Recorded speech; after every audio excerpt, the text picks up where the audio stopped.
Hi friends, నేను మీ స్వప్నికాన్. ఈరోజు నా బర్త్డే కదా, అందుకోసం అని ఈరోజు అయితే టెంపుల్కి వెళ్ళాను, తారాదేవి టెంపుల్కి. ఈరోజు లాస్ట్ శ్రావణ శుక్రవారం. నేనైతే ఫుల్గా ఎంజాయ్ చేశాను. టెంపుల్కి వెళ్ళాను, నేను భోజనం కూడా చేశాను అక్కడ. సో మీ అందరికీ చాలా చాలా చాలా చాలా థ్యాంక్ యూ సో మచ్. ఎందుకంటే చాలా మంది విష్ చేశారు, చాలా మంది ఫోన్లు చేశారు. Thank you so much. మెసేజ్లు కూడా చేశారు. ఎంత ఇసుకు కాదల్ నేనంటే చాలా అభిమానం.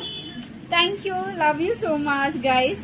Thank you so much my lovely brothers, sisters, my colleagues అందరూ కూడా థ్యాంక్ యూ సో మచ్. మీ అందరికి కూడా ఎన్ని థ్యాంక్స్ చెప్పినా తక్కువే మీకు. సో నేనైతే చాలా హ్యాపీగా ఉన్నాను, ఎంజాయ్గా కూడా ఉన్నాను. నేనైతే కేక్ కటింగ్లు అవన్నీ అట్లాంటివి ఏం చేయను. దేశాన్ని ఉద్ధరించినప్పుడు అట్లాంటివి చేయాలి కదా, మనం ఏదైనా మంచి పని చేస్తాం కదా. Thank you guys, love you so much.